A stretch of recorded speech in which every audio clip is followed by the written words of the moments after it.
तो वहीं बात करें अगर यूक्रेन के हालातों पर, तो यूक्रेन और रूस के बीच जंग अभी भी जारी है, बल्कि इस जंग ने एक और भयावह मोड़ ले लिया है। और इसी जंग के मद्देनजर भारत ने यूक्रेन पर संयुक्त राष्ट्र महासभा के आपातकालीन विशेष सत्र के प्रस्ताव में आज भी वोटिंग से परहेज कर लिया है। हालांकि भारत ने रूस और यूक्रेन के बीच छिड़ी जंग के थमने की वकालत जरूर की। भारत ने कहा है कि मतभेदों को बातचीत और कूटनीति से ही सुलझाया जा सकता है। भारत के इस फैसले पर अब अमेरिका का बड़ा बयान सामने आया है। अमेरिकी राजनयिक डोनाल्ड लू ने यह कहा कि रूस यूक्रेन संकट पर बाइडेन प्रशासन ने भारत से स्पष्ट रुख अपनाने की अपील की थी। और अमेरिका सीनेट ने समिति के सुनवाई में सहायक राज्य सचिव डोनाल्ड लू ने कहा कि भारत किसी भी पक्ष का साथ नहीं लेने का रुख अपनाए हुए है। भारत को अपनी स्थिति स्पष्ट करने के लिए दो चीजों पर ध्यान दे रहा है। लू ने यह कहा कि हम भारत से रूस के हमलों के खिलाफ एक विपरीत और एक स्पष्ट रुख अपनाने का आग्रह करते हैं। यूएनजीए में भारत के रुख की रिपब्लिकन और डेमोक्रेटिक दोनों ही अमेरिकी सांसदों ने आलोचना की है। तो वहीं भारत ने कहा कि हम अंतर्राष्ट्रीय समुदाय के सीजफायर के आह्वान का समर्थन करते हैं। हम यूक्रेन के बिगड़े हालातों के चलते चिंतित हैं, लेकिन बातचीत और कूटनीति से ही मसले का हल निकल पाएगा।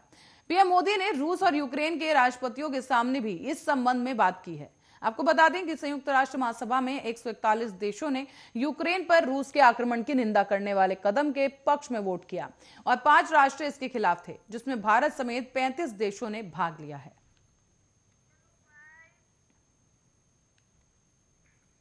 तो यूक्रेन में चल रहे युद्ध के बीच गुरुवार को सुप्रीम कोर्ट में छात्रों को वापस लाने संबंधी एक याचिका दायर की गई है। इस याचिका दायर करने वाले एक वकील की मांग थी कि यूक्रेन से छात्रों को निकालने के लिए कोर्ट भारत सरकार को निर्देश दे। मुख्य न्यायाधीश एनवी रमन्ना ने उसकी बेंच ने इस मामले की सुनवाई करते हुए कहा है कि भारत सरकार पहले ही वहां फंसे भारतीयों को निकालने के लिए अपना काम कर रही है। मुख्य न्यायाधीश ने कहा है कि मैं वहां फंसे नागरिकों के प्रति अपनी संवेदना व्यक्त करता हूं और मुझे उनके लिए खेद है। क्या आप ये चाहते हैं कि मैं रूस के राष्ट्रपति पुतिन से कहूं कि वो युद्ध रोक दें? क्या मैं रूस के राष्ट्रपति को युद्ध रोकने का निर्देश दे सकता हूं? इस मामले में कोर्ट ने अटॉर्नी जनरल के वेणुगोपाल से बेंच की सहायता करने की अपील की। आपको बता दें कि रूस और यूक्रेन के बीच चल रहे युद्ध का आज 8वां दिन है और जैसे जैसे दिन बीत रहे हैं वैसे वैसे रूस के हमले तेज होते जा रहे हैं। इस दौरान खार्किव में 3 स्कूल और एक चर्च हमले में तबाह हो गए। वहीं संयुक्त राष्ट्र ने दावा किया है कि 1 मार्च तक इस मामले में और इस हमले में यूक्रेन के करीब 752 लोगों ने अपनी जान गंवा दी। ऐसे में सरकार वहां पर फंसे भारतीयों को निकालने के लिए ऑपरेशन गंगा चला रही है।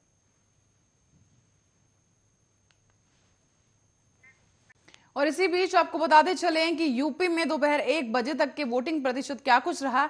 तो ग्राफिक्स के जरिए आपको दिखाते हैं कि यूपी में 1 बजे तक का वोटिंग प्रतिशत क्या कुछ रहा। गोरखपुर में 36.66% वोट हुआ। अंबेडकर नगर में 40.6%, संत कबीर नगर में भी वोटिंग हो चुकी है। बलरामपुर में 29.89, देवरिया में 34.95, सिद्धार्थनगर में 36.51 और बलिया में 36.39% वोट हुआ। कुशीनगर में 29.63 और बस्ती में 31.48% तक वोटिंग 1 बजे तक की जा चुकी है। फिलहाल आपको बता दें ग्राफिक्स के जरिए कि गोरखपुर में 36.66%, अंबेडकर नगर में 40.6%, संत कबीर नगर में 34.33 और महाराजगंज में 35% से करीब वोटिंग हो चुकी है। ये तमाम यूपी की हम आपको बता रहे हैं कि 10 जिलों में जो मतदान जारी है उसके वोटिंग प्रतिशत। फिलहाल मतदान जारी है जो कि शाम 6 बजे तक जारी रहेगा और इसी के साथ ही यूपी में 1 बजे तक का वोटिंग प्रतिशत आपके सामने है। और इसी के साथ ही फिलहाल के लिए बुलेटिन में इतना ही। आप देखते रहिए आर्या न्यूज।